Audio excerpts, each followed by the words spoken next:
আপনারা নিশ্চয়ই শুনেছেন ভারতবর্ষের জমিনে এত বড় মারাত্মক মর্মান্তিক যে প্লেন ক্রাশ হয়েছে আজকের গুজরাটের আহমেদাবাদ সর্দার বল্লভভাই প্যাটেল ইন্টারন্যাশনাল এয়ারপোর্টে, এত বড় ক্ষতি মনে হয় ভারতবর্ষের আগে হয়নি। আপনারা শুনেছেন না শোনেন নাই? দেখেন নাই?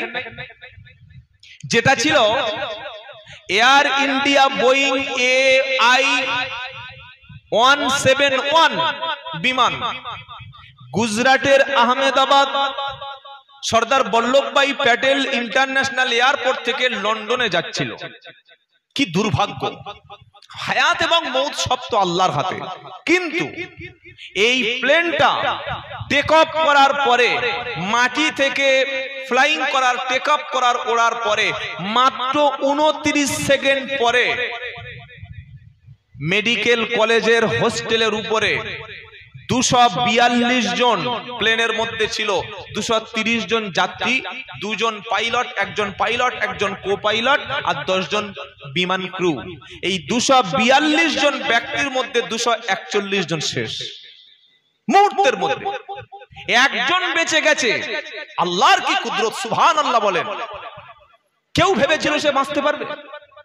একজন মাত্র, ওই রমেশ বলে একটা ছেলে, 42 বছর বয়স, ভাগ্যের পরিহাসে একজনই বেঁচে গেছে, আর কেউ বাঁচতে পারে না। আল্লাহু আকবার। এই যে প্লেন যখন বিমান মাটি থেকে টেক অফ করে, বিমানের কিছু কিছু বৈশিষ্ট্য আছে। পাখির সঙ্গে কেন সাদৃশ্য বলেছি? বিমানটা আবিষ্কার হলো কত সালে? 1903 সালে। রাইট ভ্রাতৃদ্বয়, তারা 2 ভাই মিলে সফলভাবে 1903 সালে প্লেন আবিষ্কার করে। এবং বর্তমান যুগে যে প্লেনগুলো আমরা চড়ি বা প্লেনগুলো যেগুলো ফ্লাইং করি, 2 রকম আছে। একটা হলো যাত্রী বিমান, বোয়িং বিমান আছে, আবার এয়ারবাস আছে। আর একটা আছে বিমানে মালপত্র বয়, ওগুলো হচ্ছে কার্গো বিমান। আর একটা আছে যুদ্ধ বিমান, ওগুলো হচ্ছে মিলিটারি এয়ারক্রাফট। আর একটা আছে জেট বিমান, যেটা বড় বড় ব্যবসায়ীরা, বড় বড় নেতা নেত্রীরা প্রাইভেট ব্যবহার করে। তো এই যে বিমান যখন মাটিতে টেক অফ করে, করার থেকে যখন ল্যান্ড করতে যাবে, পুরো বিমানটা কোন সিস্টেমে চলে? 1 নম্বর হলো বিমানের যে ডানা আছে, আমরা যেগুলো বলি, যেগুলো ডানা বলে, উইংস বলে। এই উইংস এর কাজ হলো বাতাসকে কেটে চলে যাওয়া। আর বিমানের মধ্যে ডবল ইঞ্জিন থাকে। একটা ইঞ্জিন যদি বাই চান্স যদি ফেল হয়ে যায়, আরেকটা ইঞ্জিন সফলভাবে প্লেনকে ল্যান্ড করাতে পারে। কিন্তু যে বিমানটা দুর্ঘটনা ঘটলো আজকের, এয়ার ইন্ডিয়া বোয়িং AI-171, কালকের হয়তো খবরটা পাওয়া যাবে যে কি কারণে পড়েছে। কিন্তু 242 জন, 41 জন ব্যক্তি যে মারা গেছে, এত বড় একটা ক্ষতি হয়ে গেল, এটা কি আর ফিরে পাওয়া যাবে? আজকের বিশাল বড় একটা শোক। যাদের পরিবার, যার চলে গেছে সেই জানে। এটা বিশাল বড় একটা অপূরণীয় ক্ষতি হয়ে গেল। যারা আহত, আল্লাহ যেন দ্রুত সুস্থ করে দেন যিনি আহত আছে। আর যারা নিহত হয়ে গেছে, তাদের পরিবারের প্রতি আমরা সমবেদনা জানাচ্ছি। তারা মানুষ, তাদের পরিবারের পাশে আমরা আছি। তো এই যে বিমান, আল্লাহ বলছেন শোনো, বিমানের ইঞ্জিন ফেল হয়ে গেল, বিমানের ইঞ্জিনটা আর ব্যাকআপ দিতে পারে নাই, তাই হঠাৎ করে প্লেন ক্র্যাশ হয়ে গেল। কিন্তু আমার পৃথিবীতে কোটি কোটি পাখি, তোমরা দেখো, পাখিগুলো আকাশে উঠছে, অনেক দূরে পাখিগুলো উঠছে। তারা ডানা ঝাপটাতে ঝাপটাতে আবার কিছু সময় যেন ডানা এই রকম করে রাখে। আমি আল্লাহ তাদেরকে শূন্যে রেখেছি। এটা কে রেখেছেন? জোরে বলেন আল্লাহ। তিনি হলেন আল্লাহ। প্লেন যে কোনো মুহূর্তে ক্র্যাশ ল্যান্ডিং হতে পারে। এবং এই প্লেনে সবচাইতে আশ্চর্য জিনিস কি জানেন? এই যে গুজরাটের আহমেদাবাদ থেকে লন্ডনে যাচ্ছিল, এত 30 সেকেন্ড পরে ল্যান্ড হওয়ার পরে এত বেশি আগুন, এত বেশি বিস্ফোরণ হলো, প্লেন তো কুচে কুচে টুকরো টুকরো হয়ে গেল। আর এত বেশি আগুন অন্য কোনো প্লেন ক্র্যাশের পরে দেখা যায় নাই। কারণটা কি? কারণ 5 ঘন্টা যে রাস্তা যাত্রা করবে আকাশে, পুরো প্লেনের মধ্যে তেল বা ফুয়েল ভরা ছিল। কারণ প্লেনের 1 সেকেন্ডে তেল লাগে 4 লিটার। কি বললাম, শুনতে পেয়েছেন? যেগুলো বোয়িং প্লেন, বোয়িং বিমান, 1 সেকেন্ডে 4 লিটার তেল লাগে। 1 মিনিটে 240 লিটার তেল 1 মিনিটে প্লেনে জ্বালানি খরচ হয়। প্রায় 1.5 লক্ষ লিটার তেল এই প্লেনের মধ্যে ছিল। সব পুড়ে গিয়ে শত শত মানুষ, 241 জন মানুষ তারা নিহত হয়ে গেল। একজন কিন্তু ভাগ্যক্রমে বেঁচে গেল। আমার আল্লাহ বলছে দেখো আমি আল্লাহ পাখি সৃষ্টি করেছি, রাইট ভাত্রদয় তারা তো বিমান সৃষ্টি করেছে, তৈরি করেছে, কিন্তু আমি আল্লাহ প্লেন সৃষ্টি করেছি, নিরাপদে শূন্য তাদেরকে ভাসিয়ে রেখেছি। জোরে বলুন সুবহানাল্লাহ। তোমাদের প্লেন ইঞ্জিন ফেল হলে ক্রাশ হতে পারে, ল্যান্ড ক্রাশ করে সবাই মারা যেতে পারো, কিন্তু আমার পাখিকে শূন্যে ভাসিয়ে রেখেছি। কে রেখেছেন? জোরে বলুন আল্লাহ। তিনি আল্লাহ, আল্লাহ রাব্বুল আলামিন এই সূরা মুলকের মধ্যে বলছেন বান্দা তুমি আল্লাহকে কেন মেনে নেবে? তুমি জানো আমি আল্লাহ পৃথিবীতে এমন এমন কিছু বস্তু সৃষ্টি করেছি যে সৃষ্টিগুলো দেখে তোমার মাথা অটোমেটিক আল্লাহর হুকুমের কাছে নিচু হয়ে যাবে। বলুন সুবহানাল্লাহ। বলে একটা সৃষ্টি বলুন, সেই সৃষ্টিটা বলে কথা শেষ। সেটা কি? কোরআন সূরা মুলক। আওয়ালাম ইয়ারাউ ইলাত তাইরি ফাওকাহুম সাফাতি ওয়া ইয়াকুবিদ মা ইমসিকুহুন্না ইল্লার রহমান ইন্নাহু বিকুল্লি শাইইন বাসীর। জোরে হবে না? নারায়ে তাকবীর। আল্লাহ বলছে আওয়ালাম ইয়ারাও, আজকের শেষ আয়াত পড়ছি আজকের মতো। আওয়ালাম ইয়ারাও ইলাত তাইরি ফাওকাহুম সাফাতি ওয়া ইয়াকুবিদ মা ইমসিকুহুন্না ইল্লার রহমান ইন্নাহু বিকুল্লি শাইইন বাসীর। তোমরা কি আকাশের দিকে তাকাও না? কে বলছেন? আল্লাহ। আল্লাহ বলছে তোমরা কি আকাশের দিকে তাকাও না? তোমাদের মাথার উপর যে পাখিগুলো ওড়ে, পাখি কি করে? হ্যাঁ, উড়তে থাকে। পাখিগুলো যখন ওড়ে, চিল বলুন, বক বলুন, কাক বলুন, ময়না বলুন, পাখিগুলো আকাশে যখন ফ্লাইং করে, আল্লাহ বলছে শোনো, তারা ডানাটাকে এরকম ঝাপটায়, আবার কিছু কিছু সময় ডানাটা এই রকম ভাবে রেখে দেয়। বলো বলো, মা ইমসিকুহুন্না ইল্লার রহমান। ওই আকাশের শূন্যের উপরে ওই পাখিটাকে কে ভাসিয়ে রেখে দেয়? কে রাখে? জোরে বলেন আল্লাহ। আজকের পৃথিবীতে পাখি এমন একটা আল্লাহর সৃষ্টি যেটার সঙ্গে প্লেন বা বিমানের অনেকটা সিমিলারিটি আছে, অনেকটা সাদৃশ্য আছে, অনেকটা মিল আছে। কি পবিত্র কিতাব বলুন তো, সুবহানাল্লাহ। এটা স্পর্শ করব, এটা তেলাওয়াত করব। আল্লাহ বলছে আগে ওযু করো। কোথায় লেখা আছে? লা ইয়ামাসসুহু ইল্লাল মুতাহহারুন। 27 নম্বর পারা 16 নম্বর পৃষ্ঠা 1 নম্বর লাইন 79 নম্বর আয়াত সূরার নাম ওয়াকিয়া। আল্লাহ বলছে তোমরা এটাকে টাচ করো না, স্পর্শ করো না, যতক্ষণ পাক এবং পবিত্র না হবে ততক্ষণ পর্যন্ত কোরআন স্পর্শ করো না। সুবহানাল্লাহ বলে। এবার আল্লাহ বলছে শোনো, তুমি ওযু করে নিলে, তুমি কোরআন পড়বে বলে রেডি হবে। কি বলে পড়বে? কি গো, আগে আমরা কি বলবো কোরআন পড়ার আগে? সন্ধ্যা থেকে যে বাচ্চারা, আমাদের মক্তবের বাচ্চারা এতক্ষণ কোরআন শরীফ পড়ছিল, আগে কি বলেছে? ইয়েস, আগে আউযুবিল্লাহ। এটা কোথায় আছে? 14 নম্বর পারা 17 নম্বর পৃষ্ঠা 8 নম্বর লাইন 98 নম্বর আয়াত সূরার নাম নাহাল। কোরআন বলছে ফাইদা কুরিআল কুরআনু ফাসতামিউ লাহু ফাইদা কুরিআল قرأت القرآن فاستعذ بالله من الشيطان الرجيم। ও বান্দা, তুমি যখন কোরআন পড়বে, কোরআন পড়ার আগে তুমি শয়তানের হাত থেকে, নিকৃষ্ট শত্রু, ইমানের ইসলামের মুসলমানদের দুশমন শয়তানের হাত থেকে বাঁচার জন্য তুমি আগে আউযু বিল্লাহ পড়ে নেবে, আগে আমার কাছে আশ্রয় চেয়ে নেবে। চাওয়ার পরে তুমি কোরআনুল কারীম পড়তে শুরু করবে। জোরে বলুন।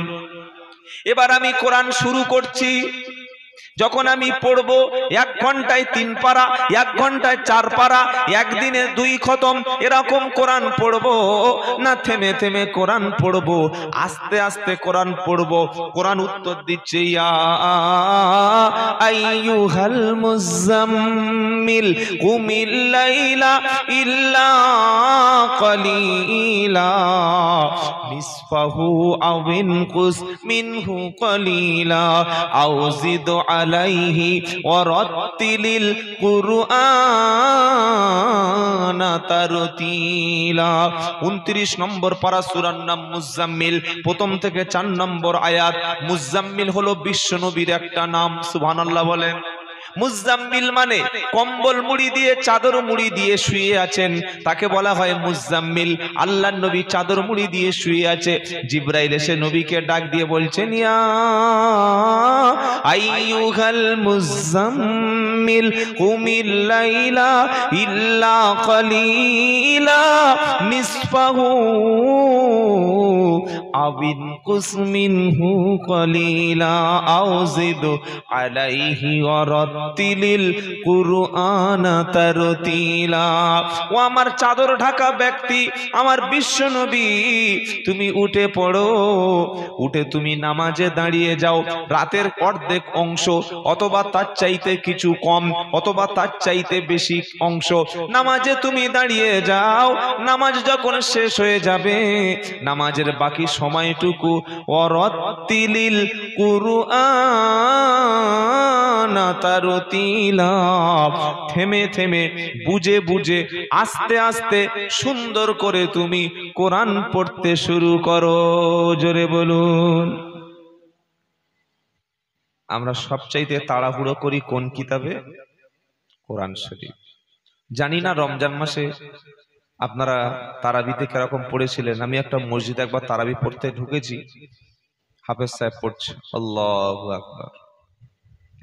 আলহামদুলিল্লাহি রাব্বিল আলামিন আর রহমানির রহিম মালিকি ইয়াউমিদ্দিন ইয়াকা না'বুদু ওয়া ইয়াকা নাস্তাঈন। কি হলো এটা? মানে দম ফেলার আগেই সূরা ফাতিহা শেষ। এরকম পড়া কি উচিত? জোরে বলেন। বিশ্ব নবী যখন কোরআন পড়ছিল, জিবরাইল এসে আল্লাহর নবীর কাছে কোরআনুল কারীম দিয়ে গেল। এই কোরআনের পরিচয়টা কেন করাচ্ছি জানেন বাবা? যেহেতু আমি সূরা মুলক থেকে আলোচনা করব, যেহেতু বাচ্চারা সন্ধ্যা থেকে মক্তবে কোরআন শরীফ অনেক পড়েছে, অনেক কোরআন প্রতিযোগিতা হয়েছে, তাহলে কোরআনের গুরুত্বটা কি? আমরা মনে করি কি জানেন, যে আমার বাচ্চা বাতাস লেগেছে, আমার বিবির সমস্যা, আমার দোকানে একটা সমস্যা, হুজুর একটা তাবিজ দাও, খালি তাবিজটা নিয়ে চলে আসলাম, এটাই শেষ। এর বেশি আমরা কোরআনকে গুরুত্ব দিই? আর মরে গেলে একটু খতম পড়ে নি, এই তো নাকি, ওই পর্যন্ত শেষ। আল্লাহর কসম করে বলছি, পৃথিবীর শ্রেষ্ঠ কিতাব আপনার ঘরে আছে, বলুন সুবহানাল্লাহ। নবী মুহাম্মদ সাল্লাল্লাহু আলাইহি সাল্লামের উপর যখন কোরআন নাজিল হচ্ছিল, আল্লাহর নবী কোরআন যাতে না ভুলে যায়, কোরআন যাতে মেমরি থেকে যাতে না হারিয়ে যায়, সেজন্য বিশ্ব নবী মুহাম্মদ মুস্তাফা সাল্লাল্লাহু আলাইহি সাল্লাম তাড়াহুড়া করে তিনি কোরআন পড়ছেন। আমার আল্লাহ ডেকে বলছেন, নবী কোরআন তাড়াহুড়া করে পড়বে না। কিভাবে পড়বে? লা তুহাররিক বিহি লিসানাকা লিতাজালা বিহি ইন্না আলাইনা জামআহু ওয়া কুরআনা ফাইদা করানাহু ফাত্তাবি কুরআনা সুম্মা ইন্না আলাইনা বায়ানা। 29 নম্বর পারা 2 নম্বর লাইনের 16-17 নম্বর আয়াত, সূরার নাম কিয়ামত। আল্লাহ বলছে, লা তুহাররিকু বিহি লিসানাকা লিতাজালা বিহি। ও আমার প্রিয় নবী, তুমি যখন কোরআন পড়বে, তুমি ভাবছো জিবরাইল পড়ে রেখে চলে গেছে, তুমি যদি দ্রুত না পড়ো কোরআন হয়তো ভুলে যাবে। আমি আল্লাহ বলে দিচ্ছি, ফেরেশতা যখন পড়বে তুমি খুব অ্যাটেনশন দিয়ে শুনবে। যখন একবার শুনবে, শোনার পরে একবার তোমার জবান থেকে উচ্চারণ করবে, আমি আল্লাহ গোটা কোরআনুল কারীমটাকে তোমার সিনার মধ্যে মুখস্থ করিয়ে দেব। ও দায়িত্ব আমি আল্লাহ নিয়ে নিলাম। বললে কোরআন হেফাজত করবে, দায়িত্ব নিয়েছেন কে? আরে বলছেন না কেন? সারা পৃথিবীর সব মানুষ, সব সরকার, সব ক্ষমতাধর সবাই যদি কোরআনটাকে ব্যান করে দেওয়ার চেষ্টা করে, কোরআনটাকে যদি রিজেক্ট করে দেওয়ার চেষ্টা করে, বাজেয়াপ্ত করার চেষ্টা করে, আমার আল্লাহ বলছেন কখনো পারবে না। এই কোরআনের হেফাজতের দায়িত্ব ইন্না নাহনু নাযালনা যিকরা ওয়া ইন্না লাহু লাহাফিজুন। 14 নম্বর পৃষ্ঠা, 14 নম্বর পারা, 1 নম্বর পৃষ্ঠা, 6 নম্বর লাইনের 9 নম্বর আয়াত, সূরার নাম আল হিজর। আল্লাহ পাক বলছেন ইন্না নাহনু নাযালনা যিকরা ওয়া ইন্না লাহু লাহাফিজুন। হে আমার বিশ্ব নবী, নিশ্চয়ই আমি আল্লাহ কোরআন পাঠিয়েছি, কোরআন নাজিল করেছি, আর হেফাজতের দায়িত্ব স্বয়ং আমি আল্লাহ নিয়ে নিলাম। নারায়ে তাকবীর। কে হেফাজত করবে? জোরে বলেন। যদি আগুন লেগে ধ্বংস হয় পৃথিবীর সব বইয়ের দোকান, তবু বিশ্ব থেকে হারাবে না পবিত্র কোরআন। নারায়ে তাকবীর। টেনশন করবেন না, আল্লাহ হেফাজত করবে। কবি বলছে যদি আগুন লেগে ধ্বংস হয় পৃথিবীর সব বইয়ের দোকান, তবু বিশ্ব থেকে হারাবে না পবিত্র কোরআন। কোরআন ধ্বংস করবে কেমন করে আগুনের তেজ, কোরআন ধ্বংস করবে কেমন করে আগুনের তেজ। আজ বিশ্ব ভরা লক্ষ কোটি কুরআনের হাফেজ। নারায়ে তাকবীর। আরে জোরে হবে না সুবহানাল্লাহ? কোরআন ধ্বংস করবে কেমন করে আগুনের তেজ, বিশ্ব ভরা লক্ষ কোটি কুরআনের হাফেজ। তারা ছাপিয়ে আসমানি গ্রন্থ, তারা ছাপিয়ে আসমানি কিতাব, বাঁচাবে ইসলামের ঈমান। বিশ্ব থেকে হারাবে না পবিত্র কোরআন, বিশ্ব থেকে হারাবে না পবিত্র কোরআন। যদি আগুন লেগে ধ্বংস হয় পৃথিবীর সব বইয়ের দোকান, তবু বিশ্ব থেকে হারাবে না পবিত্র কোরআন। নারায়ে তাকবীর, নারায়ে তাকবীর। কোরআনের ছোট্ট একটা পরিচয় আমরা শুনে নিলাম, এবার কোরআনের একটা পরিসংখ্যান শুনে নি। কোরআনের মধ্যে পারা আছে 30টি, সূরা আছে 114টি, রুকু আছে 540টি, আয়াত আছে 6066টি, শব্দ আছে 86430টি, অক্ষর আছে 3,23,760টি। কোরআনের মধ্যে 14টা অথবা 15টা সেজদা আছে, যেটা পড়লে সেজদা দিতে হয়। শুনলেন আপনারা? 1000 আদেশের কথা আছে, 1000 নিষেধের কথা আছে, জান্নাতের কথা আছে, জাহান্নামের কথা আছে, হালালের কথা আছে, হারামের কথা আছে, জায়েজের কথা আছে, দোয়া আছে, ইতিহাস আছে, ভূগোল আছে। কোরআনে রয়েছে 1000-এর মতো শুধুমাত্র সায়েন্সের উপরে আয়াত। সুবহানাল্লাহ পড়ে। আমরা এতগুলো বাদ দিয়ে কি করেছি? শুধু উপরে একটা বার কোরআন খুলে দেখি না। আল্লাহু আকবার। কি করে আমাদের কপাল খুলবে? যে যত বেশি কোরআন পড়বে, যে যত বেশি কোরআন গবেষণা করবে, আল্লাহ বলছেন তার সম্মান আরো তত উপরে উঠে যাবে। সুবহানাল্লাহ বলবেন না? তাই এত কথা শোনার পরে আমার প্রিয় ভাইয়েরা, আমরা কি নিয়ত করব যে আগামী কাল থেকে আমরা কোরআন পড়ার জন্য, কোরআন শেখার জন্য মসজিদের ইমাম সাহেবের কাছে, আলেমদের কাছে, ওস্তাদদের কাছে বসে একটু কোরআন শিখবো ইনশাআল্লাহ? বলে আল্লাহু আকবার। মর্যাদা বেড়ে যাবে, সম্মান বেড়ে যাবে। হযরতে ওমর রাদিয়াল্লাহু আনহু, আহা কি ছিল! কত বড় ইসলামের দুশমন হলে বিশ্ব নবীকে হত্যা করতে আসে। এই বড় তরবারি নিয়ে নবীকে হত্যা করতে যাচ্ছিল না? ছিল জিরো। আর কোরআন যখন শুনলো, কোরআন যখন পড়লো, আল্লাহ তাকে বানিয়ে দিল বিশ্বশ্রেষ্ঠ হিরো। বলুন সুবহানাল্লাহ। এত সম্মান বেড়ে গেল এই কোরআনুল কারীমের ওসিলায় ওমর ফারুকের, যে ওমর ফারুকের শানে কোরআনের 10টি আয়াত আল্লাহ নাজিল করে দিলেন। বলুন সুবহানাল্লাহ। সেই কোরআন আপনার ঘরে, আপনি পড়ুন, আপনি আমল করুন, আপনি বুঝুন, একটু পড়ুন, পড়বো ইনশাআল্লাহ। তাহলে যে সূরা থেকে আমরা আলোচনা শুরু করব বলেছিলাম, আমরা কোরআনের ছোট্ট একটা পরিচয় এবং পরিসংখ্যান নিয়ে নিলাম। সেই সূরাটির নাম হচ্ছে সূরাতুল মুলক। আমি আগেই বলেছি, মুলক শব্দের অর্থ হচ্ছে সাম্রাজ্য। এই আসমান সৃষ্টি করেছেন কে? জোরে বলেন আল্লাহ। পৃথিবী সৃষ্টি করেছেন কে? আল্লাহ। পৃথিবীতে 195টা দেশ আছে, 7টি মহাদেশ আছে। পৃথিবীর যতটা দেশ আছে, মানে যতটা ভূমি আছে, যতটা ল্যান্ড আছে, তার 3 গুণ হচ্ছে পানি, জলরাশি। সবগুলির মালিককে আল্লাহ। আসমান জমিন সবকিছু কার হুকুমে চলে? আল্লাহর হুকুমে চলে।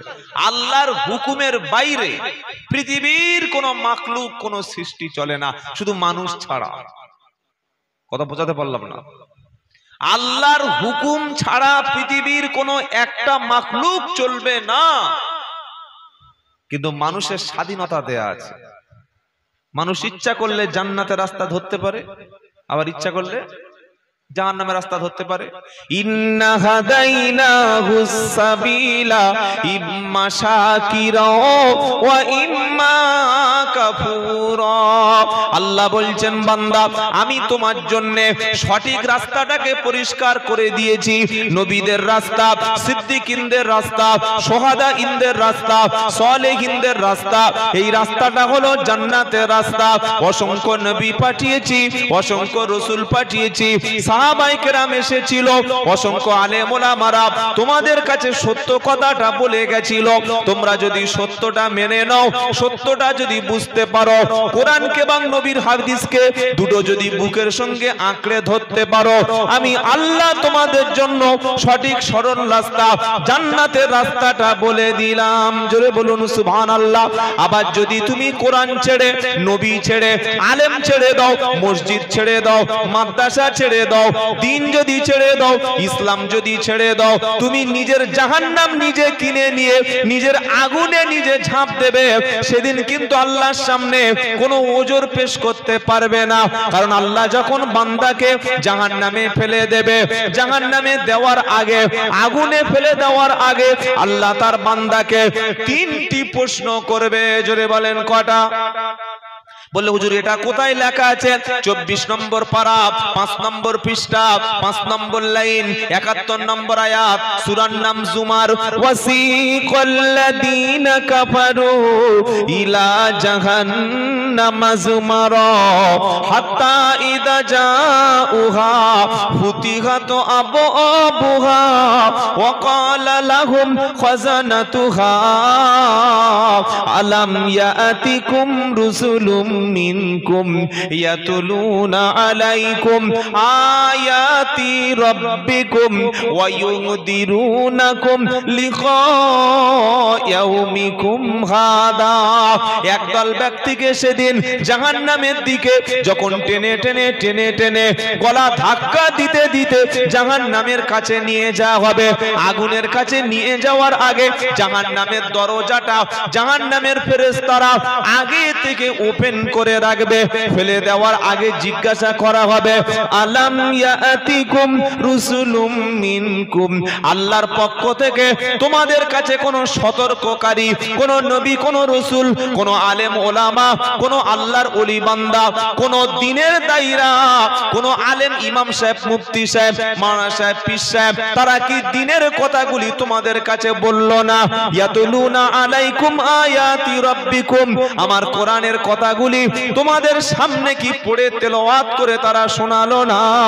ওয়া ইউনদিরুনাকুম লিকা ইয়াউমিকুম হাদা, আল্লাহর সঙ্গে সাক্ষাৎ করতে হবে, কিয়ামতের দিন উঠতেই হবেই হবে, লুকিয়ে থাকতে পারবে না, তুমি পালিয়ে থাকতে পারবে না। এই কথাগুলি তোমাদের সামনে কোরআন থেকে কি খুলে খুলে আলোচনা করলো না? জাহান্নামীরা তখন বলবে ক্বালু বালা, অবশ্যই অবশ্যই আলেমেরা, নবীরা, আল্লাহ ওয়ালারা, উলামায়ে কেরামরা তারা কোরআন হাদিস থেকে কথা শুনিয়েছিল, আমরা শোনার পরে সেগুলো মানিনি, যদি মানতাম জাহান্নামী হতাম না। আপনাদের মসজিদে এসে আমি নামাজ পড়ে ওখানে একটু রেস্ট করছিলাম, ঠান্ডা মতো আছে। আপনাদের মসজিদে আজান হলে আজান বাড়িতে বসে বসে শুনতে পান তো? পান না? ওই যে মাইকের যে হর্ন গুলো লাগানো আছে ওগুলোর উদ্দেশ্যটা কি? মসজিদ কমিটি, মসজিদের যারা কমিটি আছেন তারা যে টাকা দিয়ে মাইকের হর্ন কিনে, মেশিন কিনে, সাউন্ড সিস্টেম কিনে গোটা এলাকার মানুষের কাছে সাউন্ডটা অপারেটর করছে, তাদের উদ্দেশ্যটা কি বলতে পারবেন? মুসিবতের দিনে, বিচারের দিনে, কিয়ামতের দিনে, যেদিন আল্লাহ হবে বিচারক, আল্লাহ হবেন বিচারপতি, কোন মানুষ যেন না বলতে পারে আল্লাহ আজান তো আমি শুনতে পাইনি, শুনতে পেলে মসজিদে যেতাম। আল্লাহ আসরের সময় আমি জানি না কখন আসর হয়ে গেছে, আল্লাহ মাগরিবের আজান শুনি নাই, এশার আজানটা আমার কানে আসেনি, এটা বলা যাবে? আজ থেকে 500 বছর 300 বছর আগে যখন মাইক আবিষ্কার হয়নি, লাউড স্পিকার আবিষ্কার হয়নি, সে সময় আপনি হলে বলতে পারতেন যে আল্লাহ আজান শুনি নাই, কোথায় কি টাইম জানি বলতে। যখন ঘড়ি আবিষ্কার হয়নি তখন বলতে পারতেন যে টাইম জানতাম না। এখন আজান চতুর্দিক থেকে হচ্ছে, হাইয়া আলাস সালাহ দিনে 5 দুখানে 10 বার করে বলা হচ্ছে এসো নামাজের দিকে, এসো নামাজের দিকে, এসো নামাজের দিকে। এটা ডাকার পরে সাড়া দিচ্ছে না যারা, কিয়ামতের দিন জান্নাতের রাস্তা খুঁজে পাবে না তারা। আর হাইয়া আলাস সালাহ শব্দ শোনার পরে কাজ বাজ, ব্যবসা বাণিজ্য, চাকরি, দোকানপাট ছেড়ে দিয়ে আল্লাহর ঘরে গোলামের মতো হাজির হয় যারা, কিয়ামতের দিন আল্লাহ ডেকে তাদের জান্নাতের দরজা খুলে দেবে। বলুন সুবহানাল্লাহ। জান্নাতের দরজা খুলে দেবে এরকম কথা। ওয়াসিকাল্লাযীনা তাকাউ রাব্বাহুম ইলাল জান্নাতি যুমারা হাত্তা ইযা জাউহা ওয়া ফুতিহাত আবওয়াবুহা ওয়া ক্বালা লাহুম খাযানাতুহা সালামুন আলাইকুম তিবতুম ফাদখুলুহা খালিদিন। আল্লাহু আকবার। এটা 73 নম্বর আয়াত। আগের আয়াতটা ছিল যে জাহান্নামীদেরকে নিয়ে জাহান্নামে যাওয়া হবে আর দরজা জাহান্নামের ফেরেশতারা খুলে দেবে। আর এই আয়াতটা বলছে জান্নাতীদের, কি বলছে? ওয়াসিকাল্লাযীনা তাকাউ রাব্বাহুম ইলাল জান্নাতি যুমারা। জান্নাতি ব্যক্তিদেরকে, ঈমানদারদেরকে, আল্লাহ ওয়ালাদেরকে, নামাজি মুসলমান ব্যক্তিদেরকে যখন ফেরেশতারা ওয়েলকাম জানাতে জানাতে, স্বাগত জানাতে জানাতে আল্লাহর জান্নাতের দিকে যখন নিয়ে যাওয়া হবে, আগে থেকে ফেরেশতারা জান্নাতের দরজাগুলি আমার এবং আপনার জন্য খুলে দেবে। সুবহানাল্লাহ পড়ে দিয়ে ফেরেশতারা কি বলবে? ওয়েলকাম জানাবে, সংবর্ধনা দেবে আর বলবে সালামুন আলাইকুম তিবতুম ফাদখুলুহা খালিদিন। আল্লাহর পক্ষ থেকে তোমাদের উপর শান্তি এবং শান্তি। সুবহানাল্লাহ পড়ে রাস্তা বেছে নিন, হয় জান্নাতে যাবেন না জাহান্নামে যাবেন। এখন থেকে আপনাকে একটা বেছে নিতে হবে, ডিসিশন আপনার নিতে হবে। মনে থাকবে ইনশাআল্লাহ। যদি আমি মসজিদে যাই, যদি কোরআন পড়ি, আলেমদের সোহবতে থাকি, আল্লাহ ওয়ালাদের সাথে থাকি, নবীর সুন্নাহ আমার জীবনে থাকে, সত্য কথা আমার মধ্যে থাকে, হালাল কাজ যদি আমার মধ্যে থাকে, আমি যদি মানুষের ক্ষতি না করি, আমার রাস্তা কোনটা? জোরে বলেন। জান্নাতের রাস্তা। আর দুনিয়াতে শুনে বুঝে সবকিছু জানার পরে যদি আমি বদমাইশি করি, কোরআন হাদিসের বাইরে চলি, জাহান্নামের আযাব। চলুন সূরা মুলক আমরা শুরু করি। অনেক আলোচনা করলাম। সূরা মুলক হলো আল্লাহর সাম্রাজ্য নিয়ে আল্লাহ আলোচনা করছেন। এই সূরাটির ফজিলত আমি বলেছি, আপনারা শুনেছেন তো সূরার ফজিলত কি বলুন তো? যদি কোনো ব্যক্তি নিয়মিত সূরা মুলক তেলাওয়াত করে বা পড়ে, ততক্ষণ পর্যন্ত সূরা মুলক আপনার জন্য সুপারিশ করতেই থাকবে, আপনার জন্য আল্লাহর কাছে বলতেই থাকবে। যতক্ষণ আল্লাহ আপনাকে ক্ষমা না করে জান্নাতে দিচ্ছে, ততক্ষণ সূরা মুলক সুপারিশ করবে। একবার জোরে বলবেন না সুবহানাল্লাহ।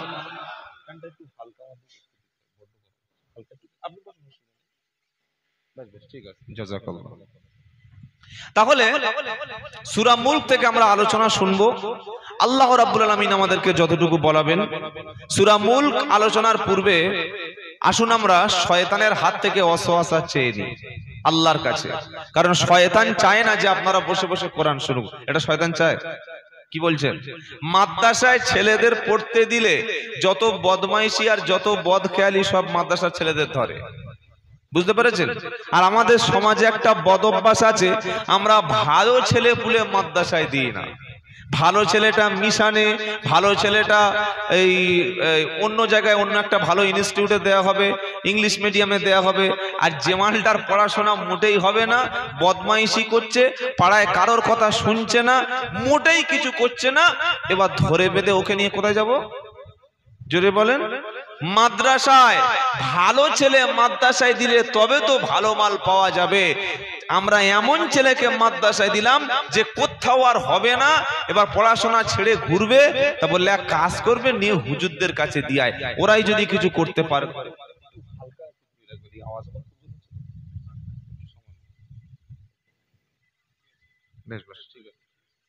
বাবাজিরা, আল্লাহ ভাইরা, সকলে নিয়ত করুন। যাদের ছেলে বড় হয়ে গেছে ব্যাপারটা আলাদা, যাদের বাড়িতে সন্তান আছে নিয়ত করুন প্রথম সন্তানটা আলেম বানাবো ইনশাআল্লাহ। বলেন এটা কি মন থেকে বলছেন না আমি বলতাম বলে বলেছেন? মন থেকে তো? কি গো, এই মাদ্রাসায় ছেলে আলেম হয়ে বাড়িতে ফিরে এসে যখন ইলম অনুযায়ী আমল করবে, কোরআন সুন্নাহ অনুযায়ী চলবে, এরকম কোরআন ওয়ালা সন্তান 10 জন ব্যক্তিকে সুপারিশ করে আল্লাহ জান্নাতে নিয়ে যাবে। বলুন সুবহানাল্লাহ। সবচাইতে বড় লাভ কি জানেন? আমি এবং আপনি যেদিন মারা যাব, জানাজার নামাজটা সেদিন আমার ছেলে আমার লাশের সামনে দাঁড়িয়ে পড়বে। আর কবরে মাটি দেওয়ার পরে দোয়া যখন হবে, যখন সকলে দোয়া করবে, আর আমার ছেলে যখন আমার জন্য দোয়া করবে, দুটো কখনো এক হবে?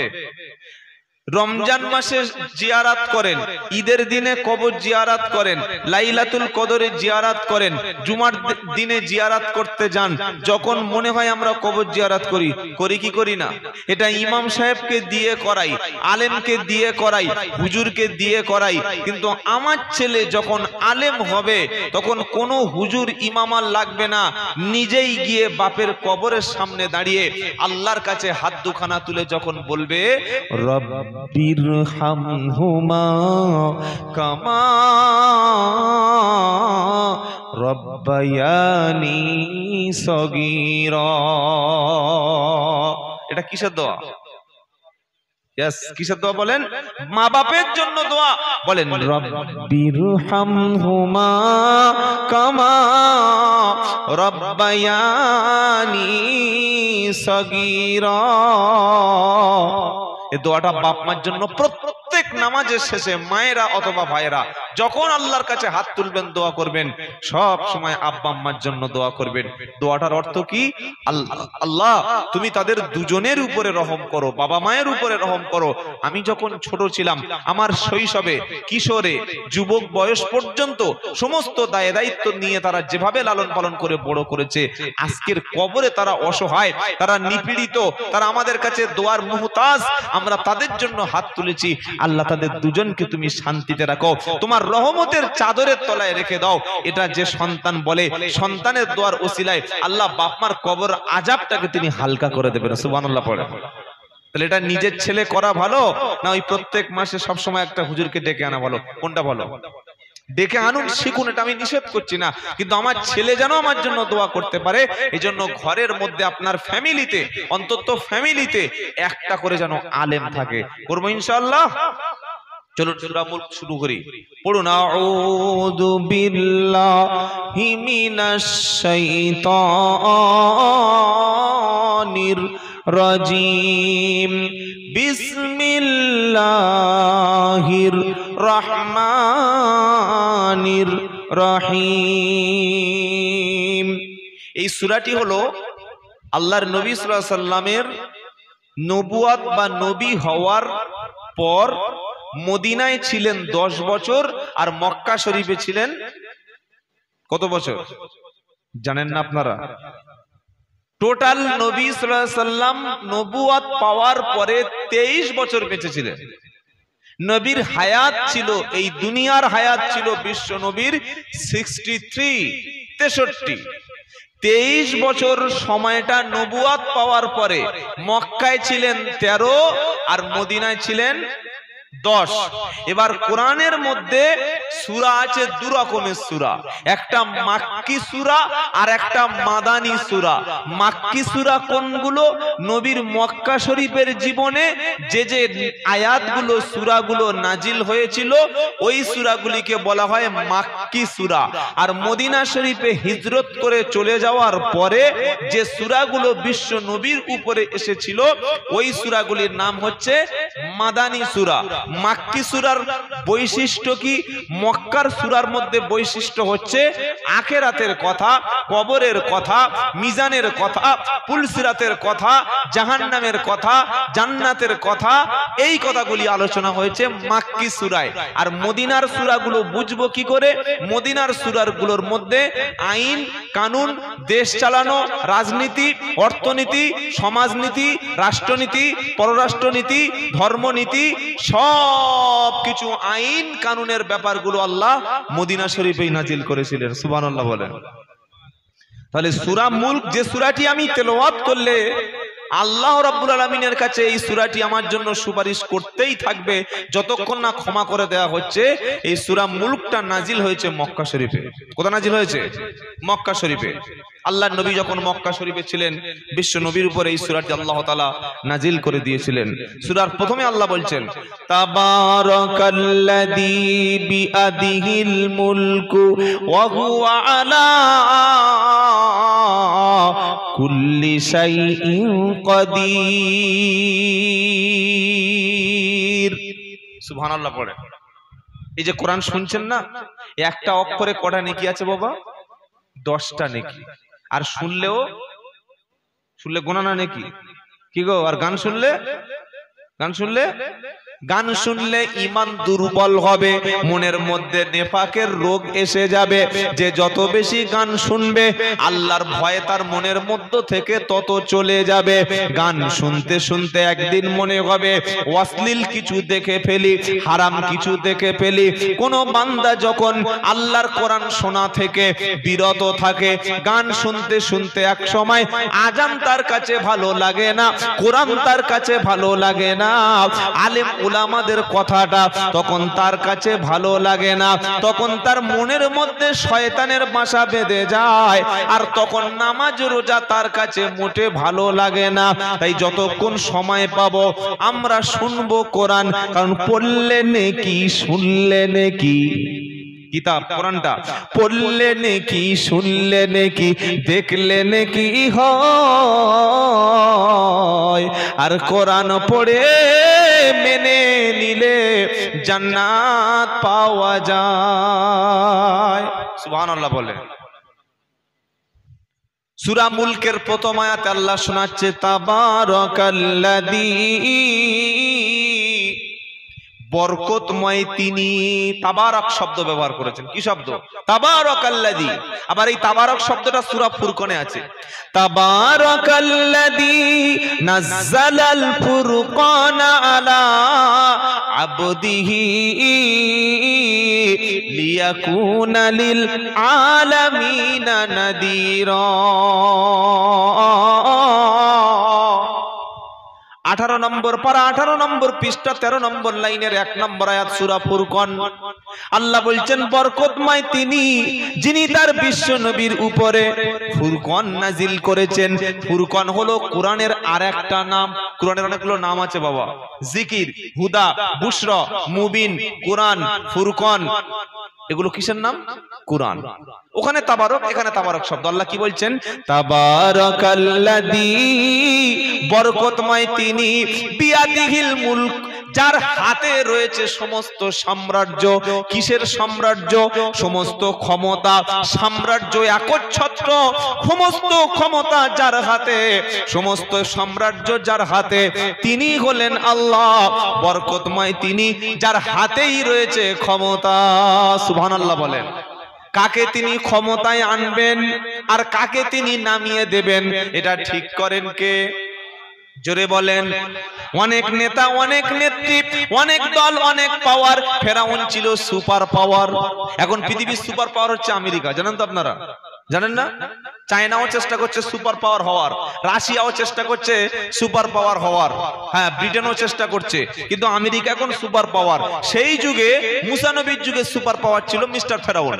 হ্যাঁ, আবার নমরুদও, ওই ইব্রাহিম আলাইহিস সালামের যুগে নমরুদও ছিল সুপার পাওয়ার। তারা প্রত্যেকে সুপার পাওয়ার বলতো, কিন্তু আল্লাহ বলছে সুপার পাওয়ার কে?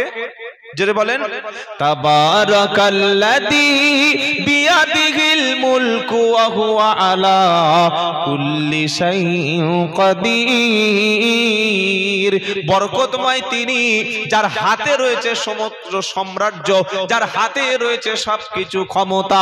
আবার সূরা ওই আল ইমরান আল্লাহ বলছে কুলিল্লাহুম্মা মালিকাল মুলকি তুতিল মুলকা মিম্মান তাশা ওয়া তুইজ্জু মান তাশা ওয়া তুদিল্লু মান তাশা বিয়াদিকাল খায়র ওয়া হুয়া আলা কুল্লি শাইইন কাদির। বলো, রাজাদিরাজ, সমস্ত সাম্রাজ্যের একচ্ছত্র মালিক তিনি হলেন আল্লাহ।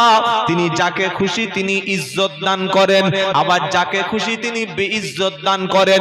তিনি যাকে খুশি ক্ষমতা দান করেন, আবার যাকে খুশি তিনি ক্ষমতা কেড়ে নেন। সব কিছুর মালিক হলেন কে? বাংলাদেশের লেডি ফেরাউন ছিল হাসিনা। 15 বছর পরে আল্লাহ লাথি মেরে ক্ষমতা কেড়ে নিল। রান্না করেছে খাবার সময়টুকু। জোরে বলেন। আবার সিরিয়ায় ছিল বাশার আল আসাদ। 53 বছর তার বাপ এবং সন্তান দুজনে মিলে সাম্রাজ্য কায়েম করেছে, নিরীহ মানুষদেরকে হত্যা করেছে। আল্লাহ এক মুহূর্তের মধ্যে তাদের হাত থেকে ক্ষমতা কেড়ে নিয়েছে। ফেরাউনকে ডুবিয়ে মেরেছে নদীতে, আর নমরুদকে জুতা পিটা করতে করতে দুনিয়া থেকে বিদায় করে দিয়েছে। ক্ষমতা কার হাতে আসবে, কাকে ক্ষমতায় রাখবে, এটা ঠিক করেন কে? সমস্ত ক্ষমতার মালিক হলেন আল্লাহ। ওয়া হুয়া আলা কুল্লি শাইইন কাদির। সমস্ত সবকিছুর উপরে আল্লাহ ক্ষমতাবান। আপনি যে কোনো দল করুন, আমার অসুবিধা নাই, কিন্তু আমাদের সমাজের মধ্যে একটা শিরকি কথা, কুফরি কথা লুকিয়ে আছে। মানুষ কি বলে জানেন? ভোটের সময় আসলে নেতারা আমাদের মাথা গরম করে দেয় আর বলে জনগণ হলো ক্ষমতার উৎস। বলে না? এই বাবা শুনেন নাই? জনগণ ক্ষমতার উৎস, আপনারাই পাওয়ার, আপনারাই আমাদের সাথে আছেন, আমরাই এবার ক্ষমতা। বলে কি বলে না? আমি কিন্তু কোনো দলের এগেইনস্টে বলছি না, সবার কথা বলছি। কিন্তু এখানে কোরআন বলছে ওয়াহু আলা কুল্লি শাইইন কদির, আল্লাহ হলেন সমস্ত ক্ষমতার উৎস। আর আমাদের নেতারা আমাদের কি বলেন? সমস্ত ক্ষমতার উৎস নাকি জনগণ। কোন জনগণ? যে জনগণের পায়ে একটা মশা বসলে লাফ দিয়ে ওঠে, যদি ওই পিছন থেকে একটা 6 ফুট সাপ আসে, ফোঁস করে কামড় দিলেই মারা যায়। আপনারা এলাকায় বিষাক্ত সাপের কি বলে বলেন? সাপ তো জানি, বিভিন্ন রকমের সাপ তো আছে। আমাদের 24 পরগনায় বলে ওই কেউটে সাপ, খড়িশ। আচ্ছা আচ্ছা, খড়িশ সাপ যদি ওপারে ঢোকে আর 3-4 জন যদি বলে বড় খড়িশ ঢুকেছে, আপনারা বসবেন তো নাকি? বা যদি রাসেল ভাইপার ঢোকে, কি বুঝলেন, একজন বসবে? সাপ ছেড়ে দি, এরকম হলুদ 1.5 ইঞ্চি মতো, ওর নাম হচ্ছে 24 পরগনায় বলতা বলে। আপনাদের মেদিনীপুরে কি বলে? হ্যাঁ, ও যদি ঘাড়ে একটা কামড় দেয় কিরকম মনে হবে? ছোট্ট একটা লাল পিপিলিকা পিঁপড়া, ওটা যদি আপনার পাছায় কামড় দেয় এই গরমের সময় ঠিক থাকবেন তো? আল্লাহ বলছেন আমার ছোট্ট প্রাণীর কাছে তুমি অসহায়, সাপের কাছে, বলতার কাছে, ভিমরুলের কাছে, মশার কাছে তুমি অসহায়, আর তুমি ক্ষমতার উৎস। হ্যাঁ, তুমি ক্ষমতার উৎস। ক্ষমতার উৎস কে? আল্লাহ। এটা বিশ্বাস করতে হবে। তিনি যাকে খুশি ক্ষমতায় দেন, আবার যাকে খুশি ঘাড় ধাক্কা মেরে লাফিয়ে দেন। একদিন নমরুদের সঙ্গে হযরত ইব্রাহিম নবীর বহস হচ্ছে, আর্গুমেন্ট হচ্ছে, তর্ক হচ্ছে। নমরুদ বলছে যে এই রাষ্ট্র চালাচ্ছি আমি, আর সমস্ত ক্ষমতার মালিক হলাম আমি, আমি হলাম সার্বভৌমত্বের মালিক। এটা নমরুদের কথা। ইব্রাহিম আলাইহিস সালাম বলছে না, আমার আল্লাহ তিনি যিনি ক্ষমতার মালিক, সব ক্ষমতার মালিক আল্লাহ। নমরুদ বলছে না, আমি হচ্ছে দেশ চালাচ্ছি, আমি দেশের প্রধান, আমি হলাম সুপার পাওয়ার, আমার হাতে সব ক্ষমতা আছে, আমি ক্ষমতার মালিক। তো ইব্রাহিম নবী বলছেন আচ্ছা তুমি কিভাবে ক্ষমতার মালিক? বললে আমি জীবিতকে মৃত করি আর মৃতকে জীবিত করি। ইব্রাহিম নবী বলল নমরুদ, জীবিতকে মৃত করা, মৃতকে জীবিত, এটা কে করেন? সকলে একটু বলুন বাবা। তুমি বলছো জীবিতকে মৃত করি, মৃতকে জীবিত করি, কিভাবে করে দেখাও। ওই সময় নমরুদ জেলখানা থেকে 2জন ব্যক্তিকে ধরে আনলো, একজন ব্যক্তিকে কেটে টুকরো করে দিল, আর একজন জেলের কয়েদিকে ছেড়ে দিল। ছেড়ে দিয়ে বলল একজনকে আমি জীবিত ছেড়ে দিলাম, মানে আমি ওকে হায়াত দিয়ে দিলাম, আরেকজনকে মেরে ফেললাম, তার মানে আমি ওকে শেষ করে দিলাম, আমি আল্লাহ, আমিও খোদা। নাউজুবিল্লাহ বলেন। তো আল্লাহ জীবিতকে মৃত করে, মৃতকে জীবিত করে। ওই যে 2জনকে আনলাম, একজনকে ছেড়ে দিলাম, একজনকে মেরে দিলাম, ও কাজ তো আমিও করতে পারি। আল্লাহর নবী ইব্রাহিম কি বলছে জানেন? কোরআন, ইদ ক্বালা ইব্রাহিম রাব্বি আল্লাযী ইহয়ী ওয়া ইউমীত। ইব্রাহিম নবী বলছেন আমার আল্লাহ হলেন তিনি যিনি জীবিতকে মৃত্যু করতে পারেন, আবার মৃত ব্যক্তিকে যিনি হায়াত দিয়ে জীবন দান করতে পারেন। নমরুদ বলল ক্বালা আনা উহয়ী ওয়া ইউমীত, ও কাজ তো আমিও করতে পারি, ওরকম পাওয়ার আমার আছে, ওরকম এবিলিটি আমার আছে। ইব্রাহিম নবী বলল ঠিক আছে, এটা যদি তুমি পারো, আরেকটা যুক্তি দিচ্ছি, তাহলে তুমি করো। ইব্রাহিম নবী বলল ক্বালা ফাইন্না রাব্বি ইয়াতি বিশ-শামসি মিনাল মাশরিকি ফাআতি বিহা মিনাল মাগরিবি ফাবুহিতাল্লাযী কাফার। তুমি যদি নিজেকে আল্লাহ বলে পরিচয় দিতে চাও, তুমি বললে আল্লাহ জীবিতকে মৃত করে, আমি জেলখানা থেকে এনে ছেড়ে দিলাম, আমিও মৃতকে জীবিত করে দিলাম। এবার তুমি বলো আল্লাহ প্রত্যেকদিন সূর্যটা পূর্ব আকাশে তিনি উদয় করেন, আবার সন্ধ্যাবেলা যখন সূর্য ডুবে যায় তখন পশ্চিম গগনে সূর্যটা ডুবে যায়। তুমি আল্লাহ যদি হয়ে থাকো, তুমি খোদা যদি হয়ে থাকো, পূর্ব দিকে নয়, আগামীকাল সকালবেলা সূর্যটাকে পশ্চিম দিক থেকে তুলে দেখাও। পারবে? পেরেছে? এটা কার দ্বারা সম্ভব? জোরে বলেন।